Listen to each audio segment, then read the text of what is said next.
Assalamualaikum warahmatullahi wabarakatuh. Baik, kami di sini, perkenalkan nama saya Habib Syuhada, baru juga di sini juga ada teman saya, Novianda Herdianti. Kami di sini akan membawakan, presentasi tentang tutorial sistem digital. Oke, jadi yang pertama kita akan membahas dulu ya, overview atau agenda dari presentasi saat ini.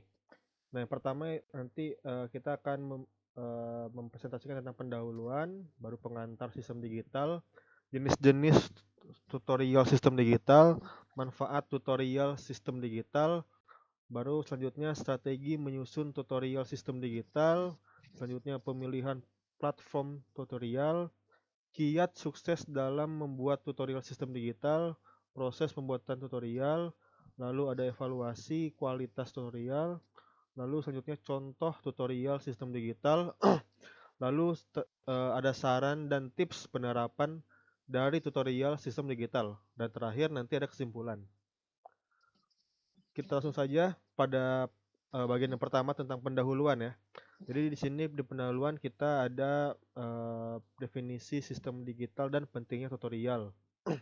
Nah, sistem digital merujuk pada struktur atau rangkaian yang menggunakan sinyal digital, angka 0 dan angka 1, untuk memproses dan menyimpan data serta melakukan berbagai fungsi.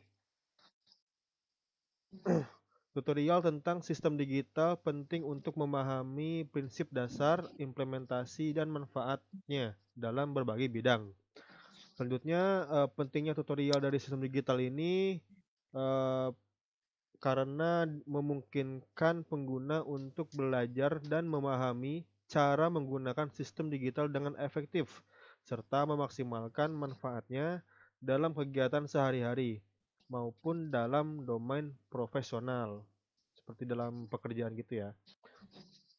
Baru selanjutnya pengantar sistem digital ya. Jadi pengertian dari sistem digital ini itu merujuk pada proses atau perangkat yang menggunakan sinyal digital untuk representasi dan manipulasi data. Perkembangan sistem digital telah memberikan kontribusi besar dalam transformasi teknologi, komunikasi, dan komputasi.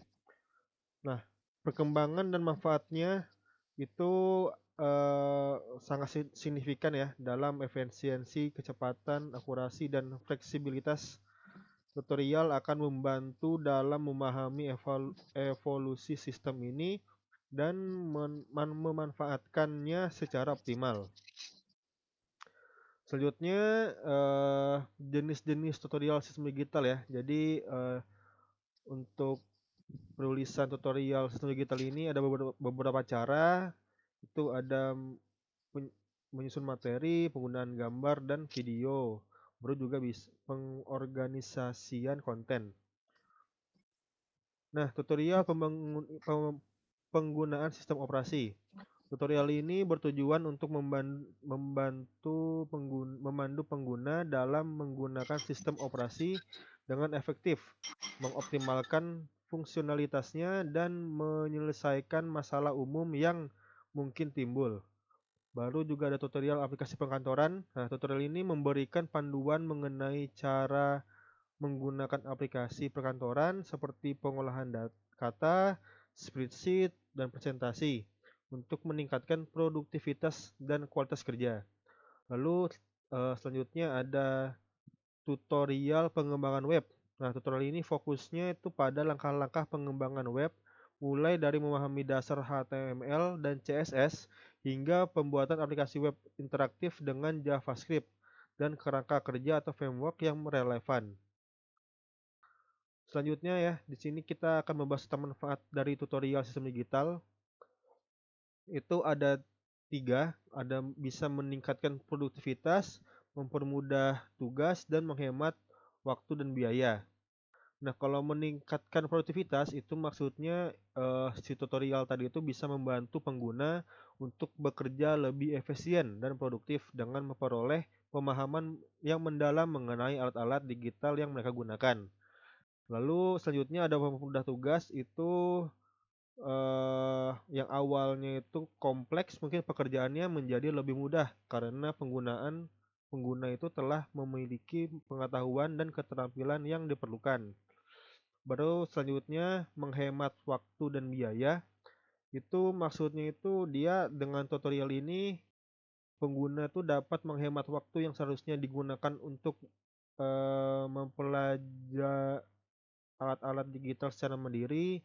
Nah, jadi dia nggak perlu ini, apa, istilahnya tuh mencoba-coba sendiri gitu. Dengan ada tutorial dia langsung tahu bagaimana penggunaannya, jadi menghemat waktu gitu. Dan juga mengurangi biaya pelatihan dan konsultasinya. Nah, selanjutnya untuk strategi menyusun tutorial sistem digital ini akan dilanjutkan oleh teman saya dari Novi. Udah Novi dipersilahkan. Baik, terima kasih atas kesempatannya. Selanjutnya saya akan menjelaskan terkait strategi menyusun tutorial sistem digital. Nah, tutorial menyusun sistem digital itu ada 3. Yang pertama, penyusunan materi. Tutorial sistem digital harus dirancang dengan struktur yang jelas dan teratur sehingga pengguna dapat dengan mudah mengikuti langkah-langkahnya. Selanjutnya, penggunaan gambar. Penggunaan media gambar dan video dalam tutorial dapat memberikan pemahaman yang lebih baik bagi pengguna, terutama dalam menjelaskan konsep dan langkah-langkah yang kompleks. Yang ketiga, pengorganisasian konten. Mengatur konten tutorial dengan baik, termasuk pembagian topik dan subtopik. Kemudian akan membantu pengguna untuk menemukan informasi dengan cepat dan efisien. Selanjutnya,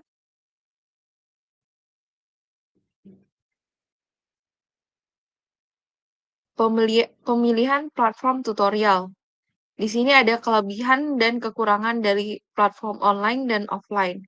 Yang pertama, platform online. Kelebihannya termasuk akses yang mudah, pembaruan konten yang cepat, dan interaksi pengguna yang lebih baik, namun memerlukan koneksi internet yang stabil. Yang kedua, platform offline. Kekurangannya adalah keterbatasan akses, pembaruan konten yang lebih sulit, dan keterbatasan interaksi pengguna. Namun bisa diakses tanpa koneksi internet. Selanjutnya, kiat sukses dalam membuat tutorial sistem digital. Yaitu ada 2, pemilihan bahasa yang jelas dan mudah dipahami, kemudian pemilihan metode pembelajaran yang tepat. Kiat sukses dalam membuat tutorial sistem digital meliputi 2, yaitu yang pertama ini kan, pemilihan bahasa yang jelas dan mudah dipahami. Kemudian yang kedua itu pemilihan metode pembelajaran yang tepat. Selanjutnya,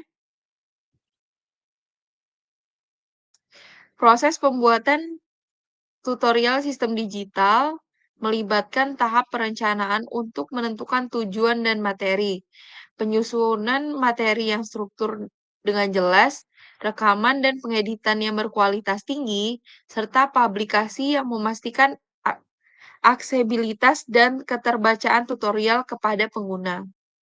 Nih ada 3 proses pembuatannya kan, ada perencanaan, penyusunan materi, rekaman, dan pengeditan. Selanjutnya yang terakhir itu publikasi. Selanjutnya, evaluasi kualitas tutorial. Evaluasi kualitas tutorial sistem digital dilakukan melalui penilaian terhadap kemudahan pemahaman, kelengkapan materi, dan kualitas produksi. Hal ini bertujuan untuk memastikan bahwa tutorial memenuhi kebutuhan pengguna dan memberikan pengalaman pembelajaran yang bermutu. Ya, lanjut. Contoh tutorial sistem digital. Contoh tutorial sistem digital yang efektif adalah tutorial yang mampu menjelaskan konsep dengan jelas serta memberikan solusi yang konkret dan berguna bagi pengguna. Dengan memperhatikan contoh-contoh ini, kita dapat belajar untuk membuat tutorial yang lebih baik dan bermanfaat bagi pengguna. Selanjutnya, Selanjutnya, saran dan tips penerapan tutorial sistem digital meliputi mengidentifikasi kebutuhan pengguna, yang kedua memantau dan meningkatkan tutorial secara berkala, serta meningkatkan interaksi dengan pengguna untuk memastikan tutorial memberikan nilai tambah yang signifikan bagi mereka. Selanjutnya, yang terakhir yaitu kesimpulan. Nah, dalam kesimpulan, kita menguraikan kembali pokok-pokok materi tutorial sistem digital yang telah disampaikan, dan juga mengingatkan pentingnya pembelajaran sistem digital dalam era digitalisasi untuk memperluas pengetahuan, meningkatkan keterampilan, serta mendukung adaptasi terhadap kemajuan teknologi. Baik, sekian presentasi dari saya dan Habib. Wabillahi taufik wal hidayah. Wassalamualaikum warahmatullahi wabarakatuh.